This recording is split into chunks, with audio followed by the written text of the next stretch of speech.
Seeds of Trust, Mountains of Faith by Amy Olrick.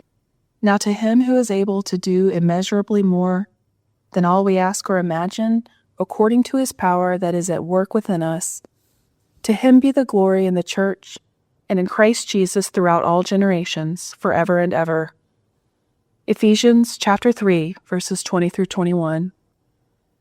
I walked into my kitchen this morning and noticed an unfamiliar clay pot sitting on the counter. Peering into the container, I studied the scattering of green sprouts poking up from the dirt and wondered what was growing. I'm not a gardening expert, so to me, the sprouts could be anything: flowers, fruits, vegetables, a majestic tree, or something I haven't imagined yet. I do have an idea who put the planter there, though. In the past year, my teenage son has developed a love for gardening. His interest began with a horticulture class at school and extended to our family garden. Now our house and yard are scattered with his seedlings. So, while I don't know what will bloom from that particular pot, I have seen the love that my son pours into everything he grows, so I trust it'll be good.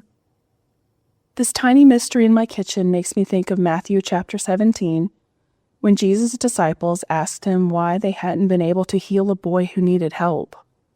Jesus replied, "Because you have so little faith.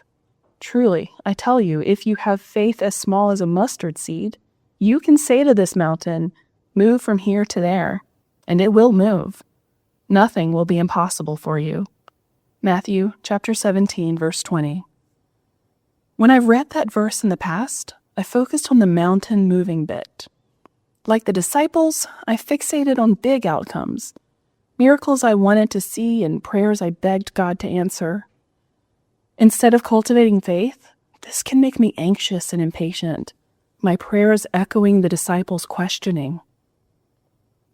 Looking at the sprouts in the planter today, I realized Jesus' metaphor of the seed isn't just about results. It's about process.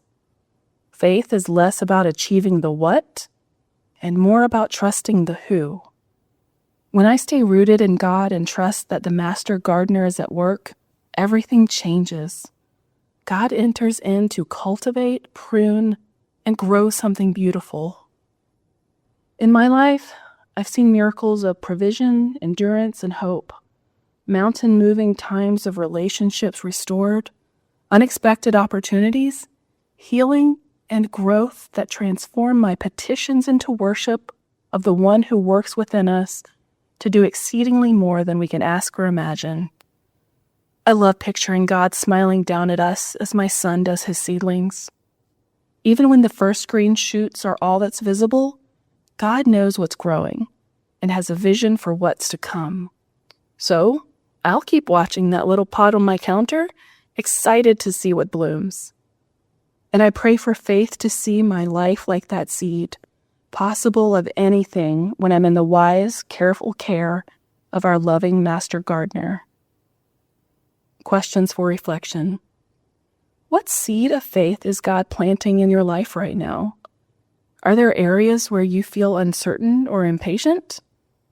How might you entrust those sprouts to the care of the Master Gardener, believing in his timing and goodness?